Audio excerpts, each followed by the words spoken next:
রমজান মাসে টানা ১২ দিনের জন্য আল আকসা মসজিদ বন্ধ রাখার ঘটনায় ইসরায়েলের তীব্র সমালোচনায় সরব কয়েকটি মুসলিম ও আরবিয়ান দেশ।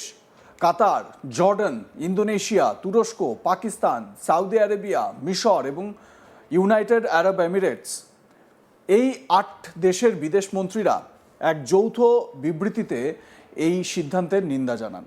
বিবৃতিতে বলা হয়, জেরুজালেমের পুরনো শহর এবং সেখানে থাকা উপাসনালয়ে ফিলিস্তিনিদের প্রবেশে বাধা দেওয়া আন্তর্জাতিক আইনের স্পষ্ট লঙ্ঘন। এতে মানবিক আন্তর্জাতিক আইন, ঐতিহাসিক ও আইনি অবস্থান এবং ধর্মীয় স্থানে অবাধ প্রবেশাধিকারের নীতিও ভঙ্গ করা হয়েছে বলে উল্লেখ করা হয়। মন্ত্রীরা জানান, এই অবৈধ ও অযৌক্তিক পদক্ষেপ তাঁরা সম্পূর্ণভাবে প্রত্যাখ্যান করছেন।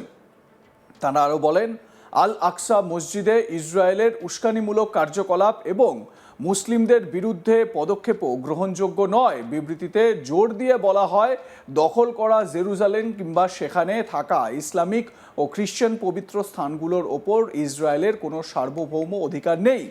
আরও বলা হয়, আল আকসা মসজিদের পুরনো এলাকা শুধুমাত্র মুসলমানদের জন্য এবং জর্ডানের ওয়াকফ ইসলামিক বিষয়ক মন্ত্রণালয়ের অধীন জেরুজালেম এন্ডাওমেন্টস ও আল আকসা বিষয়ক বিভাগই এর একমাত্র বৈধ কর্তৃপক্ষ। বিবৃতিতে ইসরায়েলকে অবিলম্বে আল আকসা মসজিদের গেট খুলে দেওয়ার আহ্বান জানানো হয়েছে। একই সঙ্গে জেরুজালেমের পুরনো শহরে প্রবেশের বাধা তুলে নিতে এবং মুসল্লিদের নামাজে বাধা না দেওয়ারও দাবি জানানো হয়েছে। আন্তর্জাতিক সম্প্রদায়কেও ইসরায়েলের চলমান এইসব লঙ্ঘন বন্ধের চাপ দেওয়ার আহ্বান জানানো হয়। কি বিবৃতিতে জানানো হয়েছে সেই বিবৃতিটাও এবারে আপনাদের দেখাবো। দেখুন সেই বিবৃতি।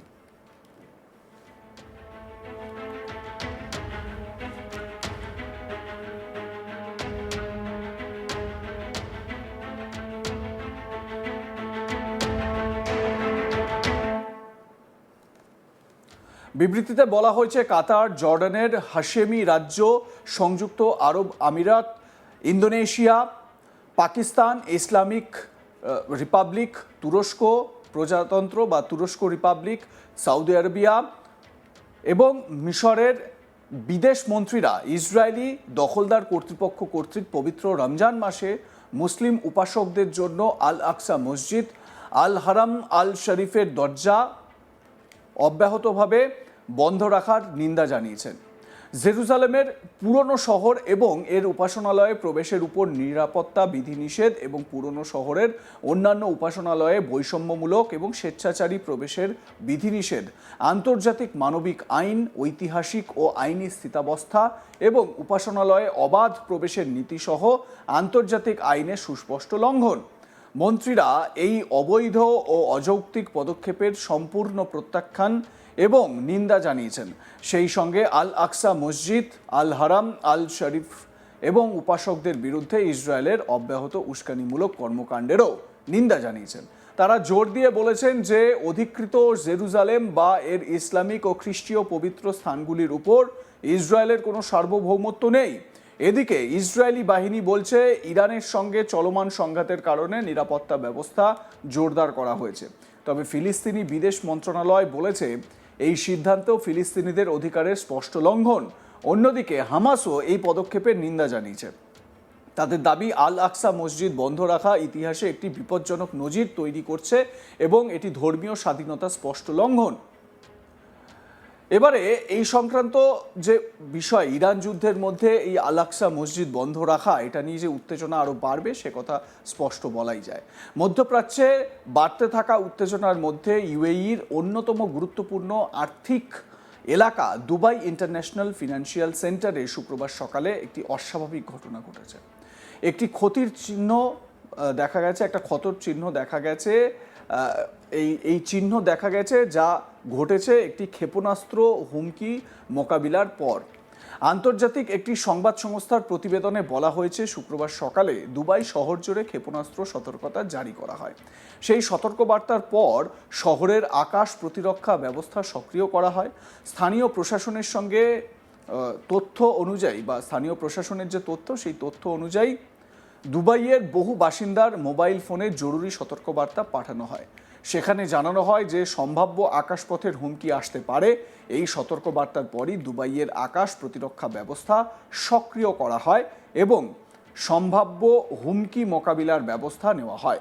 অল্প সময়ের মধ্যেই কর্তৃপক্ষ জানায় যে একটি সম্ভাব্য হামলা সফলভাবে প্রতিহত করা হয়েছে।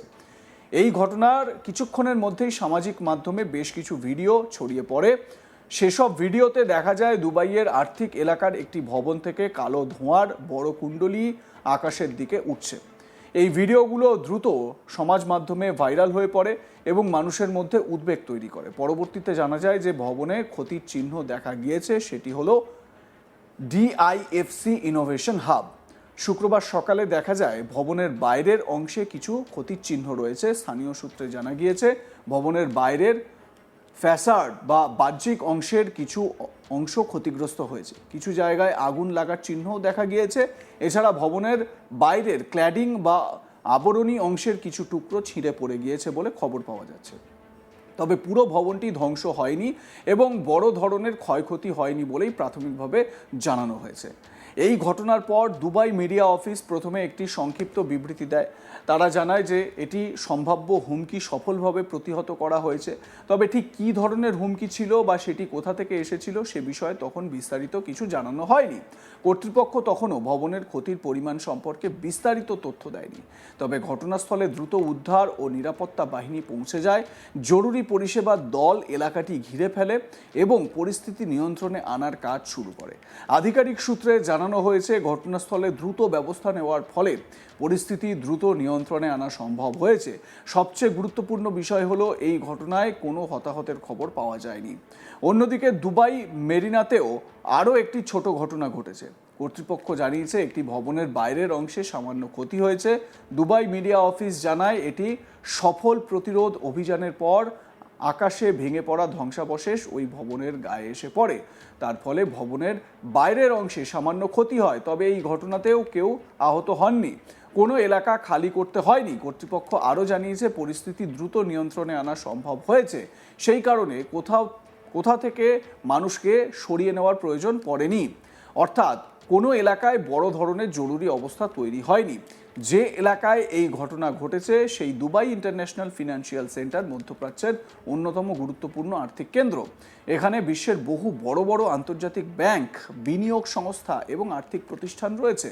ওই এলাকায় রয়েছে আন্তর্জাতিক ব্যাংক, সম্পদ ব্যবস্থাপনা সংস্থা, ট্রেডিং কোম্পানি, বহুজাতিক ব্যবসায়িক প্রতিষ্ঠান। এছাড়া সেখানে বহু বিলাসবহুল হোটেল এবং ব্যবসায়িক কেন্দ্রও রয়েছে। তাই এই এলাকায় কোনো ঘটনা ঘটলে তা আন্তর্জাতিক ব্যবসায়িক মহলেও বড় প্রভাব ফেলতে পারে। বিশেষজ্ঞদের মতে এই ঘটনা এমন সময় ঘটেছে যখন পুরো মধ্যপ্রাচ্যে উত্তেজনা চরমে।